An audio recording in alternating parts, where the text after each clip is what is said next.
Hey everybody, Hoang here, and today we have the deck profile for the Evo Cup winner, Alex.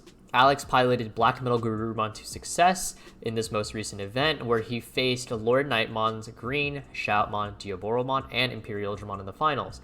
So we're going to talk a little bit about the deck, and just to start off, I did say this was a tier 3 deck in my tier list video initially. However, after speaking with Alex a little bit, and really just evaluating how the meta for North America ended up shaping up, I feel like this deck has potential to either be low tier 1 or high tier 2 overall. The reason why I say that is because while it has great security control, rookie rush, and it can have a very good Lord Nightmon matchup, it has very apparent weaknesses to green and purple, and I think we want to point those out. And its deck is very volatile to what the format can be, unlike something, say, Lord Nightmon or Green, which are more consistent across the board, and they have less bad matchups. But I'm going to give out some notes that he gave me to say. Originally, I did a whole interview with him, but I'm an idiot and I didn't save the audio. So without further ado, let's take a jump into it. We may look at the eggs. Capurumon is crazy because what Capurumon enables you to do is he turns BlackMetalGarurumon into a 12k, and then with Gogmamon that we see in the list later on, it turns it into a 13k, so suddenly Sonorizamon is then active. We also play the one Kakingmon, mostly because all the other eggs are useless, but Kakingmon, given how many level 7s are in this deck, was a +1 memory more often than not, so overall, very solid egg lineup. And going forward, we have the level 3s. Black is actually surprisingly good in terms of level 3 quality. Black has not so good, it's pretty awful level 4. It's kind of like yellow in a sense, but Black's level 3s are great. The one thing that Black has that is very outstanding compared to yellow is the fact that Chumon exists, meaning that you can stop memory gain. So very, very good. The one Hagurumon is just to press sometimes, because you can choke up the one, or you can force the extra damage if you need the chip. It has a lot of application, but it is a one-off. We have 4 Toyagumon with Reboot.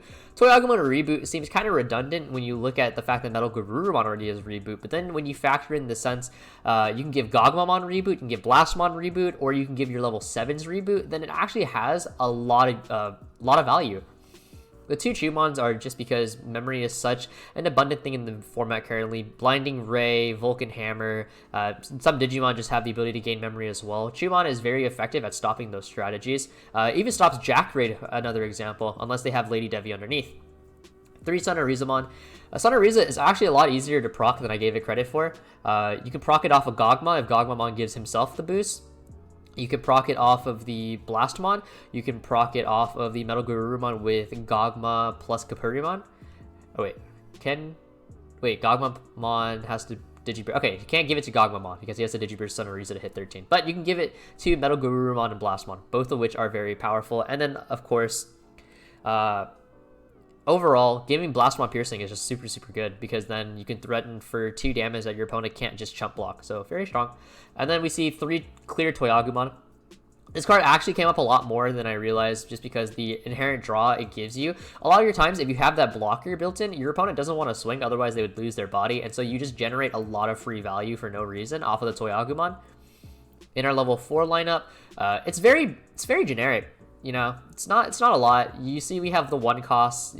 The Sealsdramon is actually really huge. Sealsdramon being 6k means it dodges Nidhogg. It makes Shoutmon a little bit more awkward because then they can't just pop it. They can't pop the 5k. And then you see the 1 Mechanorimon. Mechanorimon is absolutely phenomenal for the Rookie Rush matchup. And he said that he would consider bumping the Mechanorimon up to 2 if he traded in a Numamon. But as you can see, it's low cost across the board, a lot of blockers. It's very generic, but it's very consistent, so take it as you will. You may also notice that it's very low cost. Sealsdramon being 5 costs, Mechanori 4, and Nume being 3 costs, 2 slams. So if you brick on your level 3s, then you can adjust for that. And going into our level 5 lineup, you may notice the 4 Gogma for Waru, and then the 1 Megadramon.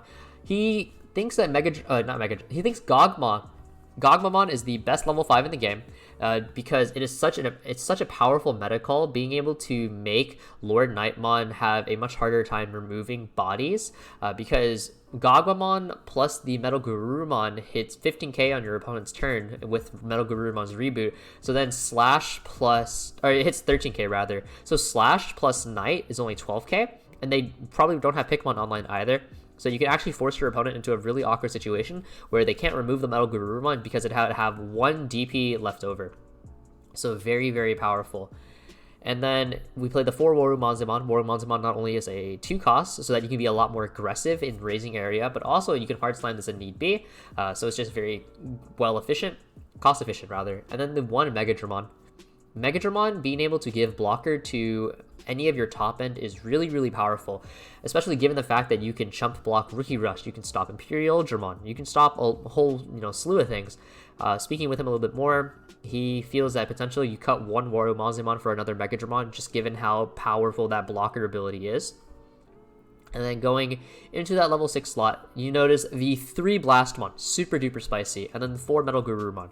Metal Garurumon is it's a really cool card. A lot of people don't realize how potent it can be. If let's say you're against Lord Nightmon, and Lord Nightmon has 1 blocker plus a tapped Lord Nightmon. Well, what ends up happening is that, let's say you have Gogmamon, okay? And then Gogmamon, you can do Gogmamon, Digiburst, give Metal Garurumon power, Digivolve into Metal Garurumon, okay? Metal Garurumon pop the blocker, and then you can swing at Lord Nightmon for 13k. That alone is super, super powerful, guys. Like, just the fact that you can blow Lord Nightmon out of the water like that, and they wouldn't expect it either, is really crazy. And not to mention, if they have a 3rd body, then you can just Millenniumon on top of that Metal Garurumon, and then you can just kill 3 bodies for very little resources expended. So Metal Garurumon's actually very strong. It also can pop rookies, so if you're the Rookie Rush matchup, being able to get a free pop can be very crucial.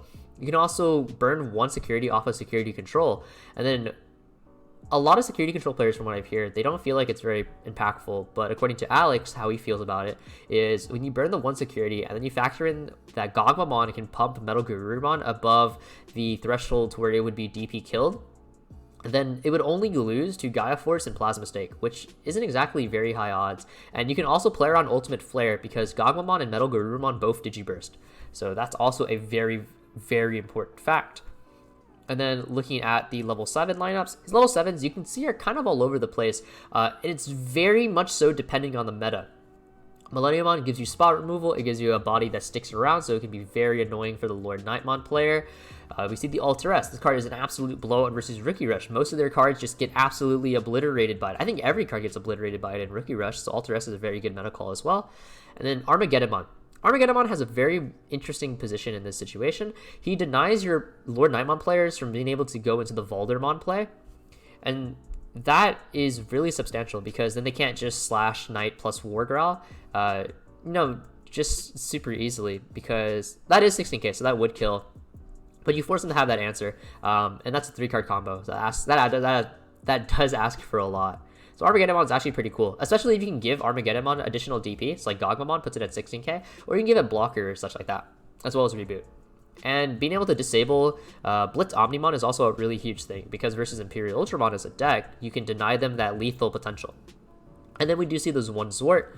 Zwart's actually really cool because Zwart has so many blockers he can pull back from that if you're against Rookie Rush, for example, it's just an instant death sentence because you can pull a double blocker, and then you can also potentially give Zwart himself blocker as well as reboot, and Zwart kills bodies on swing. So that's also really, really crazy good. And then 2 Ultimate Flare. Ultimate Flare is a blowout versus Rookie Rush. It has the potential to just blow out Lord Nightmon, so that's also very, very potent. And just in general, it's one of Black's stronger security checks. He thought about playing 1 Zubagon, but he found it very difficult to find room. He also considered playing 1 Zwart over the Armageddonmon, but he found the Armageddonmon to come up, often enough. And then he plays 2 Izzy.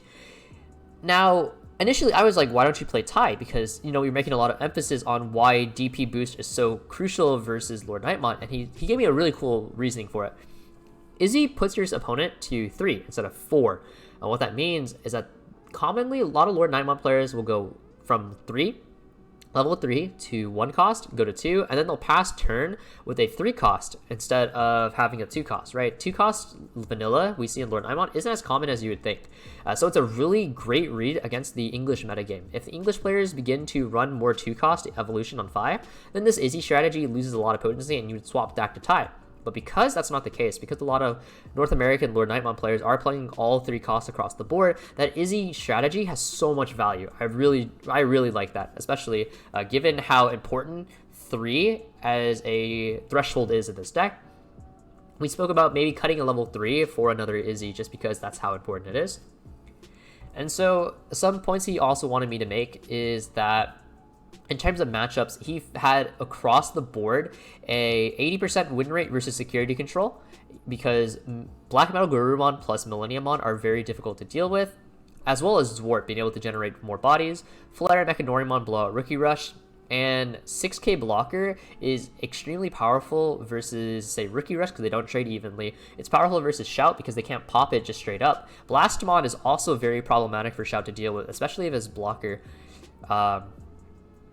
And then, just overall, this deck is very well designed for the current North American metagame. It's potent versus Lord Nightmon if they don't have enough DP to muster up. It's especially potent versus the Mosdaemon variant, because then they don't have that DP to get rid of your board. And Rookie Rush obviously can get easily blown up by this. Like, I think that goes without a saying. According to Alex, he said his record versus Lord Nightmon was 10-1, with his one loss being he had to hard slam level 5s all games. And that was over the course of 23 games. And he saw the original defeat list, which was defeat turbo, and he felt that he didn't like it because it was a little bit sacky. He also wanted me to give shoutouts to Team Slifer Red, Team Omega Unlucky, and Marcus for being absolute phenomenal teammates, as well as Marcus being the mater for him to top. Every time Marcus does poorly, Alex would do well. So he just wanted me to make that shout out. But overall, after assessing this, after talking about it through, I actually do think this deck has a really interesting niche in the meta. It's one of those, if Lord Nightmon falls out of popularity, this deck sees a little bit of less usage, but as long as Lord Nightmon's popular in the meta, this deck can be very, very powerful. Coming up next, we do have some gameplay, actually, of us playing the deck. It's a best of 3 versus Lord Knight Slash, so you can get a little bit of a glimpse into that power. So, hope you guys enjoy.